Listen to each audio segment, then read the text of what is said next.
Hello दोस्तों, कैसे हैं आप सब। आशा है कि आप सब ठीक ही होंगे। इसके पहले हम लोगों ने पिछले एपिसोड में सुप्रीम कोर्ट पढ़ा हुआ था और हम लोगों ने सुप्रीम कोर्ट के बारे में पूर्ण रूप से चर्चा कर ली थी और सुप्रीम कोर्ट हमारा समाप्त हो चुका था।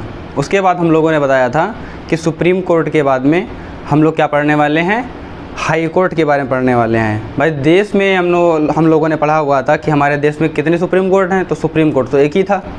लेकिन मैंने इसके पहले बताया हुआ था, जब सुप्रीम कोर्ट की चर्चा कर रहे थे उसी दौरान हम लोगों ने ये भी चर्चा की हुई थी कि भारत में 25 उच्च न्यायालय हैं। आज हम लोग उच्च न्यायालय पर चर्चा करेंगे कि उच्च न्यायालय का क्षेत्राधिकार क्या है, उनका क्या कार्य होता है, वो कैसे कार्य करते हैं, राज्य में उनका क्या हस्तक्षेप होता है, वो राज्य का क्रियाकलाप कैसे आगे बढ़ाते हैं या राज्य में कैसी क्या कार्रवाई करते हैं, उन सब चीज़ों पर आज हम लोग चर्चा करने वाले हैं। तो भारत में कितने हाई कोर्ट हैं, तो भारत में 25 हाई कोर्ट हैं। हम लोग आज उच्च न्यायालय की हम चर्चा करेंगे। उच्च न्यायालय,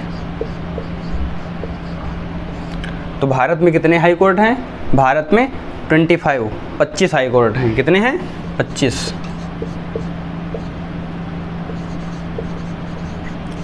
उच्च न्यायालय हैं। उच्च न्यायालय के लिए मैंने आर्टिकल पहले ही बताए थे। आर्टिकल 214 से लेकर के आर्टिकल 233 तक, आर्टिकल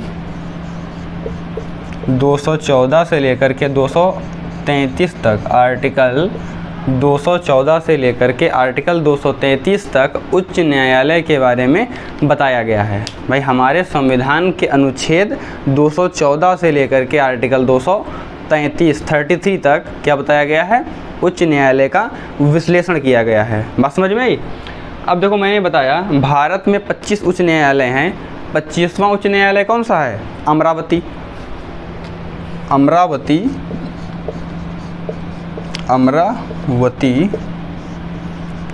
25वां या अंतिम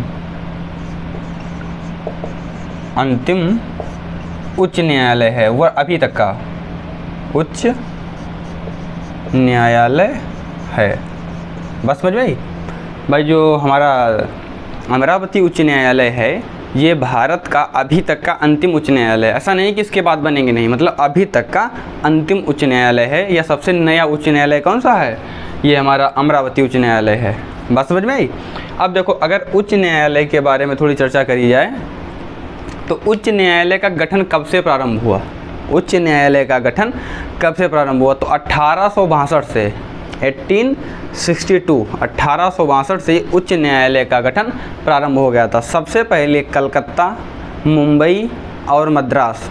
मुंबई का मतलब तब बम्बई था, तो कलकत्ता, बम्बई और मद्रास ये भारत के पहले 3 उच्च न्यायालय थे। मतलब 1862 में इनकी स्थापना कर दी गई। सबसे पहले कलकत्ता की गई थी, उसके बाद में क्या नाम, बम्बई और मद्रास की गई थी। उस टाइम चेन्नई नहीं था, मद्रास का मतलब चेन्नई। बात समझ में आई ना।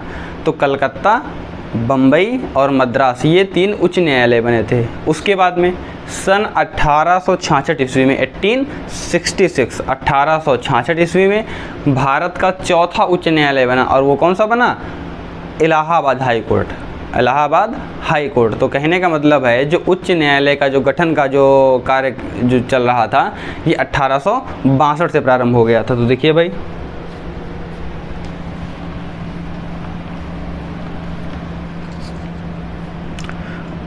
अठारह सौ बासठ में कौन कौन से उच्च न्यायालय बने थे। सबसे पहले बना कलकत्ता, फिर बम्बई जो आजकल क्या है मुंबई, और तीसरा मद्रास। ये 3 हाई कोर्ट की स्थापना सन 1862 ईस्वी में कर दी गई थी। लेकिन इसके जस्ट बाद 4 वर्ष के बाद 1866 ईस्वी में इलाहाबाद हाई कोर्ट की स्थापना की गई। कब की गई, 1866 में इलाहाबाद उच्च न्यायालय इलाहाबाद उच्च न्यायालय की स्थापना की गई थी। कब की गई थथी? 1866 ईस्वी। तो कहने का मतलब है उच्च न्यायालय के जो गठन का जो प्रोग्राम था, गठन का जो सिस्टम था, कब शुरू किया गया? 1862 में। और उसके साथ में 3 उच्च न्यायालय बने। कितने? 3 उच्च न्यायालय। कौन कौन से? कलकत्ता, बम्बई और मद्रास। 1866 ईस्वी में इलाहाबाद हाई कोर्ट का गठन किया गया। बात समझ में आई? तो इस प्रकार से जो हमारे उच्च न्यायालय हैं इनका गठन प्रारंभ हुआ। लेकिन क्या हुआ, जैसे उसी ब्रिटिश शासन में उसके बाद और भी उच्च न्यायालय का गठन किया गया, लेकिन क्या हुआ 1950 के बाद जो उच्च न्यायालय जिस प्रांत में था वो उसी का उच्च न्यायालय हो गया। कहने का मतलब जैसे मान लिया कोई उच्च न्यायालय इलाहाबाद में था तो यहाँ का प्रदेश कौन सा है? उत्तर प्रदेश। भैया किस प्रदेश में आता है? तो उत्तर प्रदेश में। तो इसका मतलब ये उत्तर प्रदेश का हाई कोर्ट कहाँ हो गया? इलाहाबाद में हो गया। वैसे मान लिया किसी और प्रांत का कहीं उच्च न्यायालय था, उसी राज्य के अंदर था, तो वो उसी राज्य का उच्च न्यायालय हो गया। जब देश स्वतंत्र हुआ तो 1950 के बाद में ये जो उच्च न्यायालय थे वो उसी प्रांत के हो गए जिस प्रांत में ये थे। बात समझ में आई? तो ये 1862 से हमारा गठन हुआ और उसके बाद हम लोग चर्चा करते हैं। तो हम लोग अब आर्टिकल्स के माध्यम से चर्चा करते हैं कि अभी मैंने बताया कि जो भारतीय उच्च न्यायालय हैं तो उच्च न्यायालय का प्रावधान हमारे आर्टिकल 214 से लेकर के आर्टिकल 233 तक है। तो आर्टिकल्स के माध्यम से हम लोग पढ़ते हैं आगे।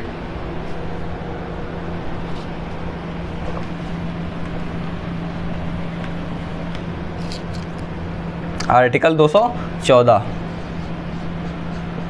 आर्टिकल 214 कहता है कि भारत का एक उच्च न्यायालय भारत के जो राज्य हैं राज्यों में एक उच्च न्यायालय होगा। भारत के जो राज्य हैं राज्यों में क्या होगा? एक उच्च। भारत में एक उच्च न्यायालय नहीं होगा, राज्यों में एक उच्च न्यायालय होगा।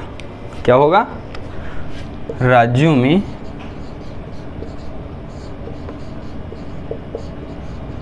एक उच्च न्यायालय। और राज्यों का मतलब प्रत्येक राज्य में एक उच्च न्यायालय होगा, ऐसा बताया गया है। राज्य में एक उच्च न्यायालय होगा। राज्य में एक उच्च न्यायालय होगा, लेकिन ऐसा है नहीं, प्रत्येक राज्य में एक उच्च न्यायालय नहीं है। क्योंकि मैंने बताया पूरे भारत में 25 ही हाई कोर्ट हैं, लेकिन राज्य ज़्यादा हैं, उसके साथ में हमारे यूनियन टेरिटरी केंद्र शासित प्रदेश भी हैं और टोटल 25 हैं। तो इसका मतलब कहीं ना कहीं 2 या 2 से अधिक राज्यों के लिए भी एक ही उच्च न्यायालय का प्रावधान किया गया। देखो 7वें संविधान संशोधन 1956 में, कौन से संविधान संशोधन? 7वें संविधान संशोधन 1956 में बताया गया था। क्या बताया गया था? कि अगर संसद चाहेगी तो एक राज्य अथवा 2 राज्य या 1 से अधिक राज्य, संघ राज्य, क्षेत्र को एक ही उच्च न्यायालय साझा किया जाएगा। 7वें संविधान संशोधन 1956 में ये कहा गया था कि संसद को ये अधिकार होगा कि वो एक या 1 से अधिक राज्य या संघ राज्य को मिला करके एक ही उच्च न्यायालय को साझा किया जाएगा। एक ही उच्च न्यायालय को साझा किया जाएगा। ऐसा अधिकार किसको है? संसद को है। ये अधिकार राज्य के विधानमंडल को नहीं है कि मान लिया किसी राज्य में उच्च न्यायालय नहीं है तो वो उस राज्य का विधानमंडल चाहे तो नया उच्च न्यायालय बना ले, ऐसा नहीं होगा। उच्च न्यायालय बनाने का अधिकार किसको होगा? संसद को होगा। तो ऐसा कब बताया गया था? 7वें संविधान संशोधन 1956 में ऐसा बताया गया था। ठीक है ना? तो राज्य में क्या बताया गया था कि राज्य में एक उच्च न्यायालय होगा, ऐसा आर्टिकल 214 में बताया गया था। फिर आर्टिकल 215 क्या कहता है? आर्टिकल 215 मतलब संविधान का अनुच्छेद 215 कहता है कि जो राज्य का उच्च न्यायालय होगा ये एक अभिलेखीय न्यायालय होगा। कैसा होगा? उच्च न्यायालय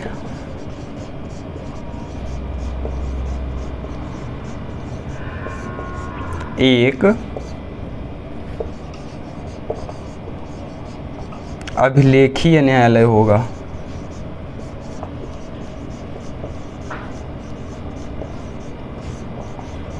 अच्छा, अभिलेखीय न्यायालय का मतलब समझते हैं। देखो आर्टिकल 215 कह रहा है कि उच्च न्यायालय एक अभिलेखीय न्यायालय होगा। तो सबसे पहले मुझे ये पता होना चाहिए कि अभिलेखीय न्यायालय क्या होता है। तो अभिलेखीय न्यायालय ये होता है कि जो भी हाई कोर्ट डिसीजन देगा, हाई कोर्ट जो भी निर्णय देगा, जो भी प्रक्रियाएं वो बताएगा, तो राज्य में जितने भी अधीनस्थ न्यायालय हैं, राज्य के जितने भी अधीनस्थ न्यायालय हैं, ये उनके लिए एक साक्ष्य के रूप में कार्य करेगा, उनके लिए साक्ष्य के रूप में कार्य करेगा। जैसे मान लिया कोई अधीनस्थ न्यायालय कोई डिसीजन दे रहा है, कोई फैसला कर रहा है, तो हाई कोर्ट के द्वारा दिए गए फैसले को वो बेस बना सकता है। बात समझ में आ रही है? अधीनस्थ न्यायालय जो है वो हाई कोर्ट के द्वारा दिए गए फैसले को बेस बना करके कोई डिसीजन दे सकता है। तो ये हो गया अभिलेखी मामला, इसे कहते हैं अभिलेख। कहने का मतलब है हाई कोर्ट के डिसीजन को एक अभिलेख की तरह देखा जाएगा, एक अभिलेख की तरह देखा जाएगा, या उसके जो फैसले हैं वो अन्य जो उसके अधीनस्थ न्यायालय हैं वो उसी के अनुसार डिसीजन दे सकते हैं। जैसा कि हाई कोर्ट ने डिसीजन दिया है किसी फैसले को लेकर के, तो उसी फैसले को बेस मान करके वो जो अधीनस्थ न्यायालय हैं कोई फैसला दे सकते हैं। तो उसी प्रकार का मतलब ये होता है कि उच्च न्यायालय एक अभिलेखी न्यायालय होगा। जो मैंने बताया है ये मतलब काय का था कि अभिलेखी का मतलब था कि अभिलेखी क्या होता है। बात समझ में आई? तो ये हमारे आर्टिकल 215 में बताया गया है। अब देखिए आर्टिकल 216 क्या कहता है। संविधान का अनुच्छेद 216 कहता है कि उच्च न्यायालय का गठन।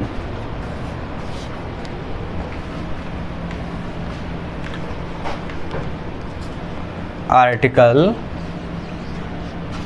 216 क्या कहता है? उच्च न्यायालयों का गठन, उच्च न्यायालयों का गठन। तो भाई उच्च न्यायालय का गठन करता कौन है? तो उच्च न्यायालय, मैंने जैसे अभी पहले बताया हुआ है, जस्ट अभी बताया हुआ है कि उच्च न्यायालय के गठन के बारे में शक्ति किसको है? संसद को है, ना कि राज्य के विधानमंडल को है। तो कहने मतलब राज्य का विधानमंडल उच्च न्यायालय का गठन नहीं कर सकता है, जबकि संसद चाहेगी तो उच्च न्यायालय का गठन कर सकती है। संसद उच्च न्यायालय का गठन कर सकती है, इसमें भी सुप्रीम कोर्ट कोई इंटरफेयर नहीं करेगा। तो गठन करने का जो क्षेत्राधिकार है वो संसद का है। तो संसद किसी भी या किसी राज्य के लिए पृथक उच्च न्यायालय का गठन कर सकती है, पृथक या साझे के उच्च न्यायालय का गठन कर सकती है, लेकिन गठन करेगा कौन? संसद करेगी। तो ये आर्टिकल 216 कहता है कि उच्च न्यायालय के जो गठन का अधिकार है वो संसद को होगा। बात समझ में आई? अब आर्टिकल 217 क्या कहता है?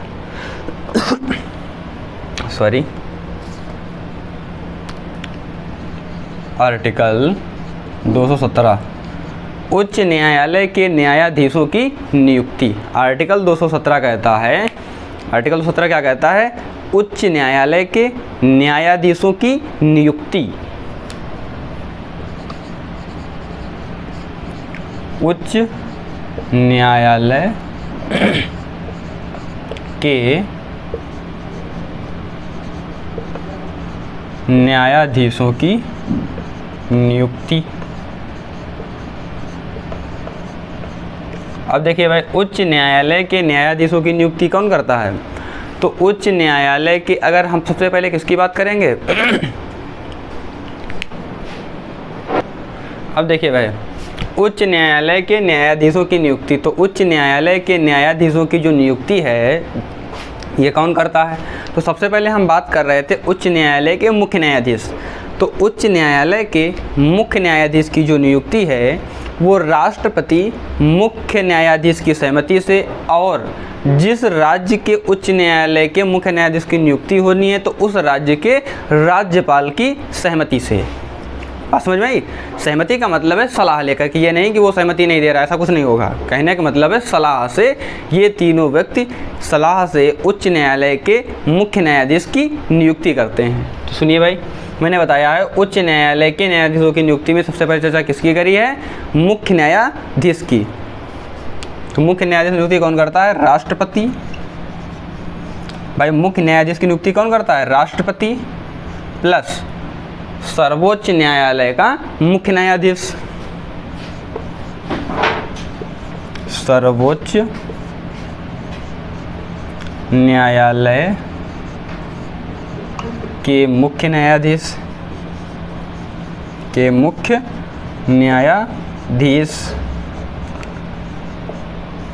प्लस संबंधित राज्य के राज्यपाल की सलाह से उच्च न्यायालय के मुख्य न्यायाधीश की नियुक्ति की जाती है। बात समझ में आई? उच्च न्यायालय के मुख्य न्यायाधीश की नियुक्ति कैसे की जाती है?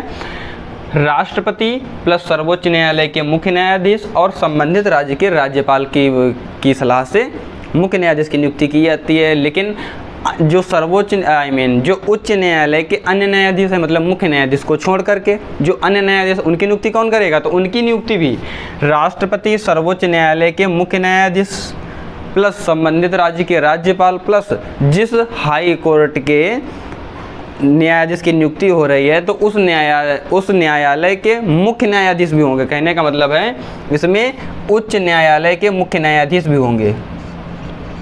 उच्च न्यायालय के मुख्य न्यायाधीश। बात समझ में आई?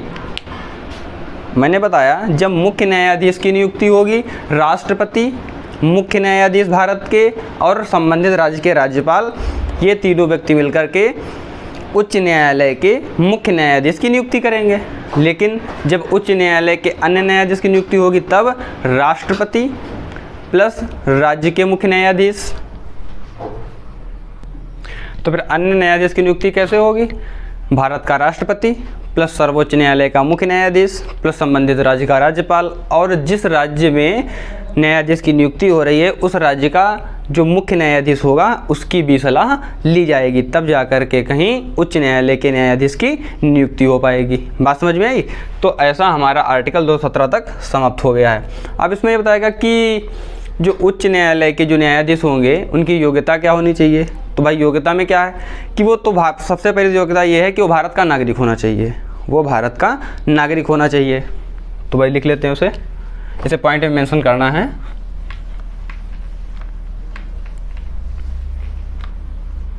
नंबर 1, भारत का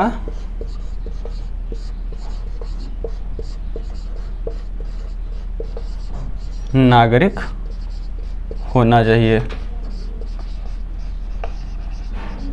बात समझ में आई? नंबर 1, वह भारत का नागरिक होना चाहिए। दूसरा, अगर उच्च न्यायालय का न्यायाधीश नियुक्त होना है तो दूसरा ये बताया गया है कि उसने किसी न्यायालय में, किसी उच्च न्यायालय में या अधीनस्थ न्यायालय में 10 वर्ष तक अधिवक्ता रहा हो। क्या रहा हो? किसी उच्च न्यायालय में, किसी उच्च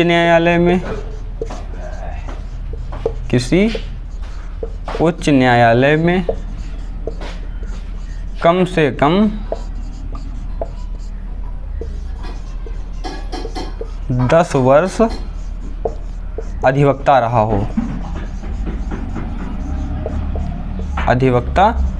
हो, तो वो उच्च न्यायालय का न्यायाधीश नियुक्त होने की योग्यता रखता है। दूसरा ये बताया गया है या फिर किसी न्यायालय में 10 वर्ष तक उसने न्यायाधीश का कार्य किया हो। कितने वर्षों तक?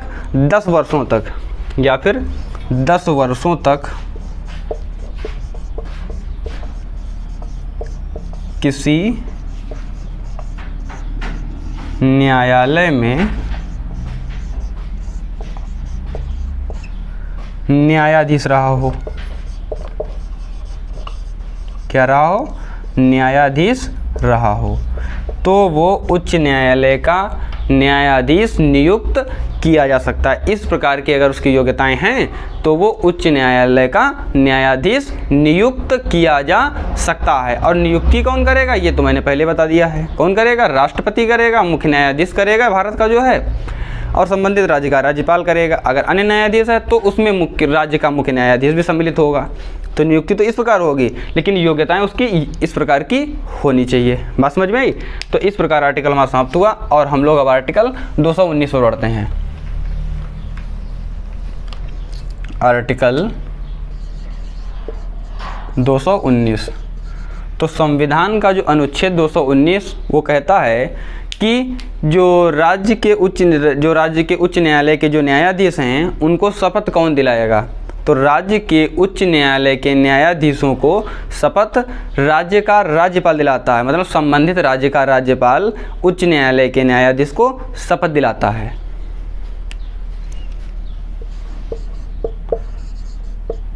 संबंधित राज्य का राज्यपाल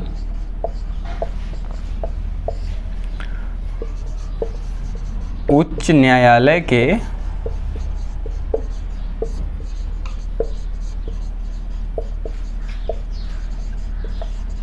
न्यायाधीश को शपथ दिलाता है।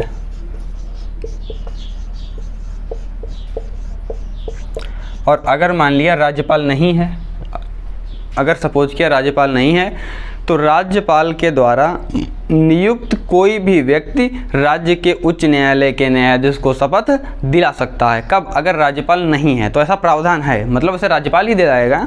अगर राज्यपाल नहीं है तो राज्यपाल के द्वारा नियुक्त कोई भी व्यक्ति राज्य के न्यायाधीश को शपथ दिला सकता है। ऐसा हमारे आर्टिकल 219 में बताया गया है। आर्टिकल 220 में क्या बताएगा, सुनिए भाई।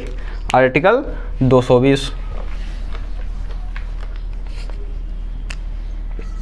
आर्टिकल 220, आर्टिकल 220 में इन पर प्रतिबंध लगाया गया है। कैसा प्रतिबंध?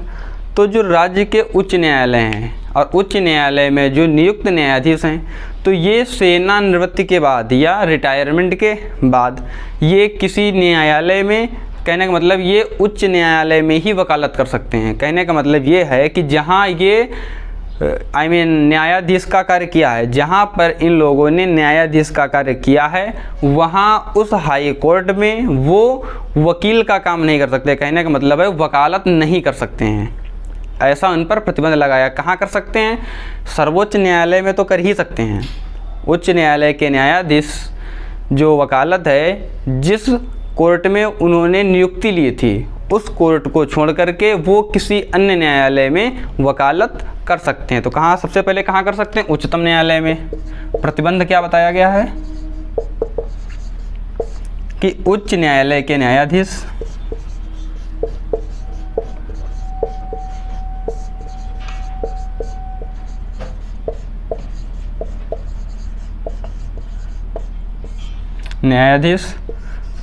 उच्चतम न्यायालय या सर्वोच्च न्यायालय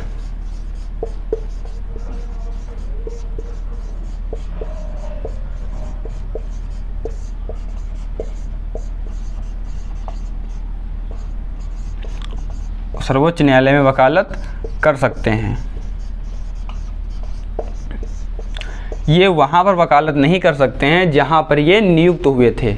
जहाँ पर इन्होंने नियुक्ति ली थी या जहाँ पे रिटायरमेंट हुआ था, तो उस उच्च न्यायालय में ये लोग वकालत नहीं कर सकते। ये कहाँ कर सकते हैं? सुप्रीम कोर्ट में ये अपनी वकालत कर सकते हैं। ऐसा संविधान के अनुच्छेद 220 में ऐसा प्रतिबंध बताया गया है। और वही सुप्रीम कोर्ट के जो न्यायाधीश होते हैं, वो देश के किसी भी न्यायालय में वकालत नहीं कर सकते हैं। ऐसा उन पर प्रतिबंध लगाया गया है।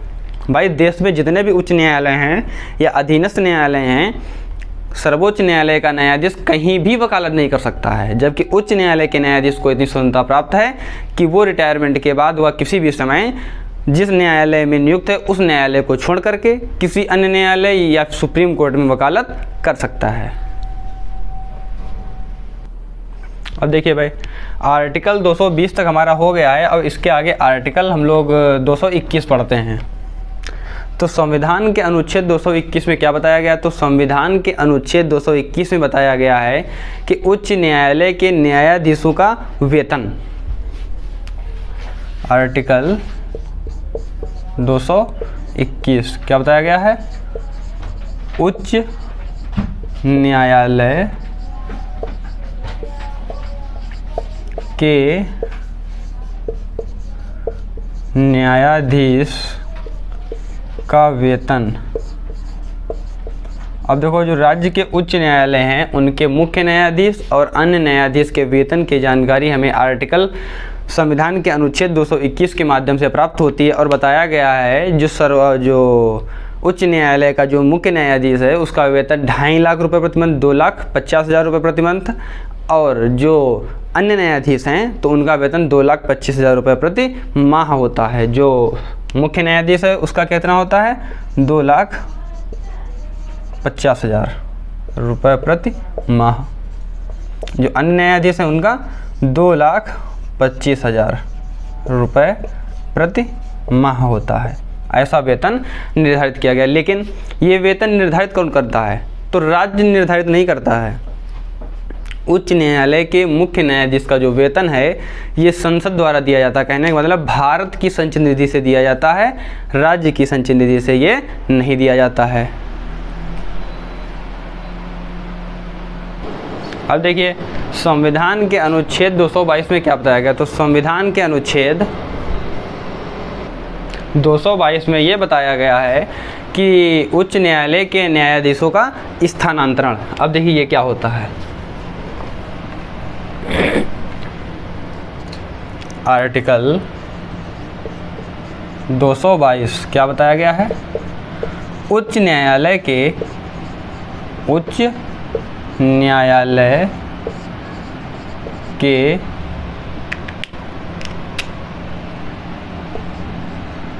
न्यायाधीशों का स्थानांतरण।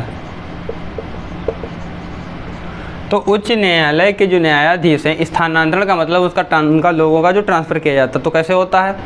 तो उच्च न्यायालय के न्यायाधीश का जो ट्रांसफ़र होता है, जो स्थानांतरण होता है, वो मुख्य न्यायाधीश और राष्ट्रपति की सहमति से किया जाता है। कैसे किया जाता है?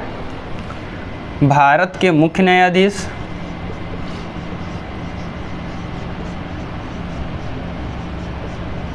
न्यायाधीश प्लस राष्ट्रपति की सहमति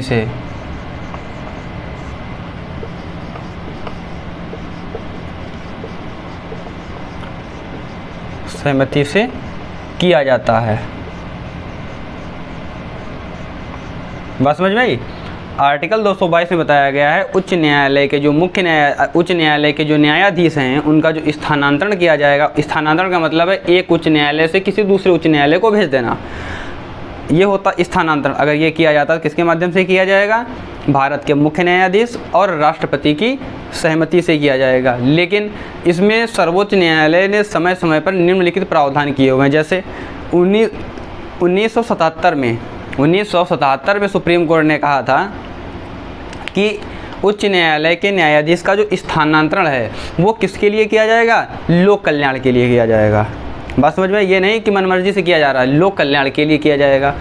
फिर उसी उच्चतम न्यायालय ने, सर्वोच्च न्यायालय ने 1994 में ये बताया कि उच्च न्यायालय के न्यायाधीश का जो स्थानांतरण है, ये मतलब मनमर्जी के आधार पर नहीं होगा। अगर किसी न्यायाधीश को ये लगता है तो वो जो है चुनौती कर सकता है, मतलब कहने मतलब उस मैटर को चैलेंज दे सकता है। कहाँ? सर्वोच्च न्यायालय में उसे चैलेंज कर सकता है और उसकी समीक्षा भी की जाएगी।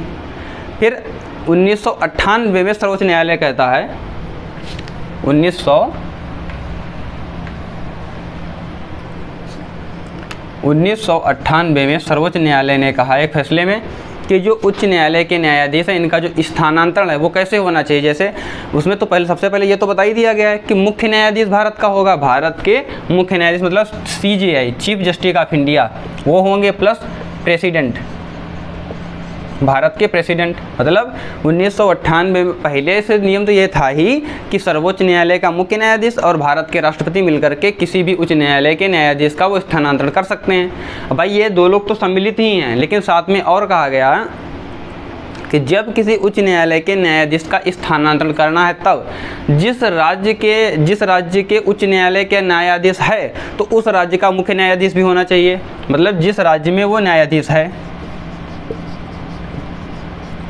जिस राज्य में वह न्यायाधीश है, वह न्यायाधीश हो। जैसे ये सपोज किया, अगर किसी व्यक्ति, मान लिया कोई व्यक्ति इलाहाबाद हाई कोर्ट का न्यायाधीश है। कहाँ का है? इलाहाबाद। और मान लिया गुजरात हाई कोर्ट में जाना है, मान लिया उत्तर प्रदेश हाई कोर्ट में है और गुजरात हाई कोर्ट दूसरे राज्य में स्थानांतरण किसी राज्य में करना है। तो मान लिया इलाहाबाद वाले हाई कोर्ट जो न्यायाधीश हैं उनका स्थानांतरण कहाँ करना है? गुजरात हाई कोर्ट में। तो पहले देखिएगा, तो तो स्थानांतरण होगा तो चीफ जस्टिस ऑफ इंडिया होंगे, प्रेसिडेंट होंगे, और 2 व्यक्तियों को और बताया गया। जिस न्यायालय में वो कार्यरत है उस न्यायालय का मुख्य न्यायाधीश, और जिस न्यायालय में उसकी नियुक्ति होनी है उस न्यायालय का भी मुख्य न्यायाधीश, इन चारों लोगों की सहमति से, ये 2 लोग, और जिन जिन न्यायालयों में उसको जाना है या जहां वो रह चुका है उस न्यायालय के मुख्य न्यायाधीश की सहमति से ही उसका स्थानांतरण किया जाएगा। ऐसा सर्वोच्च न्यायालय ने सन 1998 में फैसला ऐसा दिया था। किसने दिया था? सर्वोच्च न्यायालय ने दिया था। ओके, अब देखिए भाई, संविधान का अनुच्छेद 223 क्या कहता है? संविधान का अनुच्छेद 223 कहता है कि कार्यवाहक मुख्य न्यायाधीश की नियुक्ति। तो आर्टिकल 223, तो देखिए भाई, आर्टिकल 223 क्या कहता है? कार्यवाहक मुख्य न्यायाधीश की नियुक्ति। कार्यवाहक मुख्य न्यायाधीश की नियुक्ति, इसका मतलब उच्च न्यायालय की बात हो रही है। तो इसका मतलब ये है, जब जो राज्य में उच्च न्यायालय है उसके मुख्य न्यायाधीश अगर अपने पद पर नहीं है, बीमार हैं, या पद पर अपने कार्य करने में अक्षम है, मतलब सक्षम नहीं है, मतलब अक्षम है, तो राष्ट्रपति की सलाह से, किसकी सलाह से? राष्ट्रपति की सलाह से उच्च न्यायालय के उसी उच्च न्यायालय के न्यायाधीश को मुख्य न्यायाधीश के रूप में नियुक्त किया जा सकता है। लेकिन किसकी सलाह से? जो भी नियुक्ति होगी वो राष्ट्रपति की ही सलाह से होगी। तो राष्ट्रपति की सलाह से उच्च न्यायालय का मुख्य न्यायाधीश उसे नियुक्त किया जा सकता है, लेकिन हमेशा के लिए नहीं। जब तक कि मुख्य न्यायाधीश अपने पद पर ना आ जाए तब तक मुख्य न्यायाधीश के रूप में किसी एक अन्य न्यायाधीश को, जो वरिष्ठतम न्यायाधीश होगा, उसको नियुक्त किया जा सकता है। बात समझ में आई? किसके तहत? आर्टिकल 223 के तहत कार्यवाहक मुख्य न्यायाधीश की नियुक्ति कौन करेगा? राष्ट्रपति करेगा। बात समझ में आई? अब आर्टिकल 224 क्या कहता है? आर्टिकल 224, तो संविधान का अनुच्छेद 224 कहता है अपर न्यायाधीश की नियुक्ति। किसकी नियुक्ति? अपर न्यायाधीश की नियुक्ति।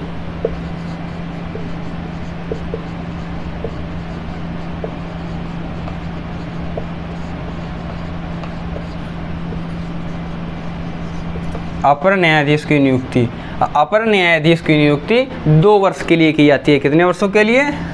2 वर्ष के लिए। 2 वर्ष के लिए की जाती है। अब देखो, जैसे मैंने बताया था कि जो सर्वोच्च न्यायालय के मुख्य न्यायाधीश उन्हें कैसे हटाया जाएगा, उसी प्रकार से हाई कोर्ट के जो मुख्य न्यायाधीश हैं उनको कैसे हटाया जाएगा? जैसे कि सुप्रीम कोर्ट के मुख्य न्यायाधीश को हटाया जाता था, ठीक वैसे ही हाई कोर्ट जो उच्च न्यायालय हैं उनके मुख्य न्यायाधीश को वैसे ही हटाया जाएगा। मतलब महाभियोग लगा करके प्रक्रिया कहाँ चलेगी? संसद में। ठीक है ना? तो ये चर्चाएं हम लोग कल करेंगे। अब देखिए भाई, हम लोग जैसे अभी कल के एपिसोड में हम लोग जनहित याचिका पढ़ेंगे कि जनहित याचिका कैसे क्या होती हैं। अगर टाइम मिला तो इसके बारे में एक्सपीरियंस चर्चा करेंगे, और कम समय मिला तो क्योंकि पहले तो उच्च न्यायालय ख़त्म करेंगे, उसके बाद में जनहित याचिका अगर समय बचता है तो करते हैं, नहीं तो फिर जब हम लोग धाराएँ पढ़ेंगे, IPC और CRPC की जब धाराएँ पढ़ेंगे तो हम लोग विस्तार पूर्वक जनहित याचिका के बारे में चर्चा करेंगे। जनहित याचिका क्या होती है? PIL होती है, पब्लिक इंटरेस्ट लिटिगेशन होती है, वो क्या होती है, वो क्यों लगाई जाती है, उससे जनता के लिए क्या फ़ायदे हैं, कहाँ से आई, इन सब का विस्तृत वर्णन हम लोग कल के एपिसोड में कर सकते हैं। और अगर नहीं समय मिला तो हम लोग जनहित याचिका के लिए जब धाराएं पढ़ाएंगे तो एक नए एपिसोड में उसकी चर्चा करेंगे। अगर आप लोगों को ये वीडियो अच्छा लगता है तो आप लोग चैनल को सब्सक्राइब करें, वीडियो को लाइक करें, और इस वीडियो को अपने दोस्तों में भी शेयर करें। धन्यवाद।